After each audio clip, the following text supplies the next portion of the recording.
the other side and the truth. I said, you need to know. I think he does.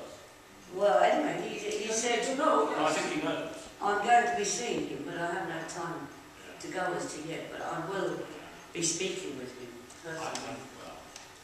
Maybe we get somewhere. You've got your own disputes? Well, the RP case that everyone talks about, I've got lots of evidence that was ignored by him, so... Yeah, he hasn't met a Maggie Tuttle. Christopher Booker feels guilty because the two Handrover cases that he's written about most are now... well, you see, that if you take the Vicky Hagen one, whatever your views are about her shouting to their ex, right, it wasn't the 3-year sentence, was it? Exactly. Right. But then that's been appealed on sentence, and that's a sensible appeal on sentence. But people quote me as saying the whole system's corrupt. It's not the case. Not everybody's corrupt. Right? I don't say the whole system. There are honest people in the system. There are people trying to do a good job. I can name some of them. Right? There are honest people trying to work in it. And when people quote me saying the whole system's corrupt, that's just not actually true. But there is corruption in the system. Does that include the NHS system? Well, it depends which part of it. And it's, well, I don't have anyone there who isn't corrupt. Yeah, well, I do find people who are corrupt and who do a good job and work hard. Can I just say about the IPCC again, just about the, I mean, I certainly think my own experience has been punctuated by people who are decent and honourable in the system. And I'll just say what happens to them. There's an issue of whistleblowing within all of the systems and all this stuff. There is someone within the IPCC who, and there's a paedophilia element to my case, where the police didn't investigate. There was a IPCC investigation into it with an expert who reviewed the police investigation. It featured in Private Eye called an article called Web of Lies. Within the IPCC, this expert said the police were negligent in the investigation and failed to safeguard the children involved. The IPCC investigator wrote a report saying exactly that.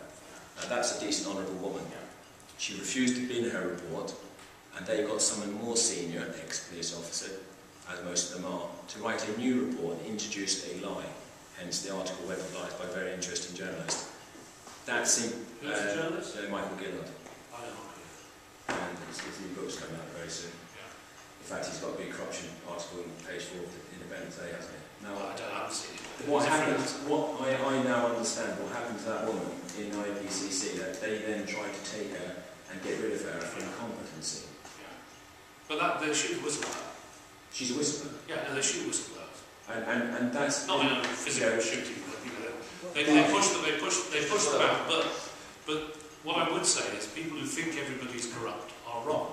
Not everybody's corrupt. There is corruption in the system, but not everybody is corrupt. I mean, I completely agree with you, but as the example with issues of whistleblowing protection, if that person is then shown that she's been taken right to the rails, the example it's setting for everybody else is the Karachi toe the case. line. The Karachi case, the Birmingham Karachi case, is actually a published judgment dated the 8th of February of this year, which is on Bailey, the website, under the Queen's Bench.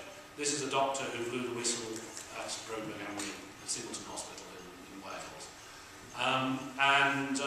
Basically they said he's not allowed to pass information where he believes the patients have been manslaughter or not manslaughter, where patients have died from negligent medical treatment.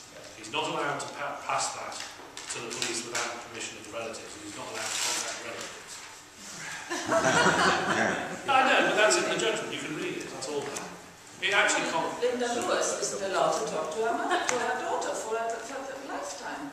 But I mean, it's just. Yeah, but there are different circumstances for different things. You have the one Christopher Booker wrote about, the one who was being. They attempted to jail her because her children spoke to each other. Right? You saw that one, Sunday Telegraph? Yeah. And then it's sort of, there's an element of complacency, and from a constitutional point of view, it's Parliament needs to act to deal with it. Right? And see, Michael Gillard's a good journalist. I've worked with Michael on a few things.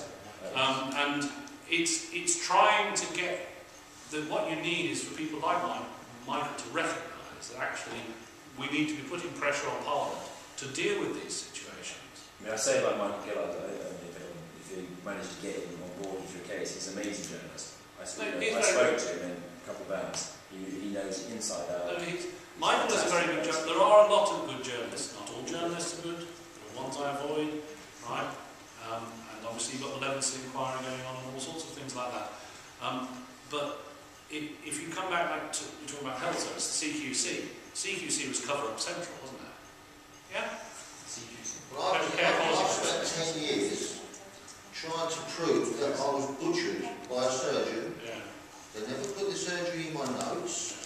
They've done, and the more I've searched to try and expose this, the more I've discovered that there's not one single person that I have come across in the 10 years that is not as an ounce of decency or honesty in their body.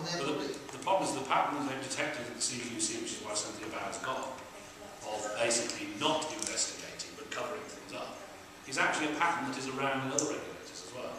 And that's one of the difficulties. Not 100%, and obviously they do this. I sort of sadly think it's actually a little bit more than that, because I'm just use my own case as an example. In the IPCC, the person who's on trial at the moment in the Crown Court for Federal Courts of Justice, I'm mentioning the names, but the IPCC report, which was a managed investigation report, which was clearly one of the top 100 most corruption cases in the country. Their explanation for the write-off at the IPCC was, it's simply a mistake. Yeah. That turns into, and the simple mistake was, but it didn't go in as a, when they decided to manage investigation, they clearly saw the evidence was very serious, but they decided at the IPCC not even to interview under criminal caution.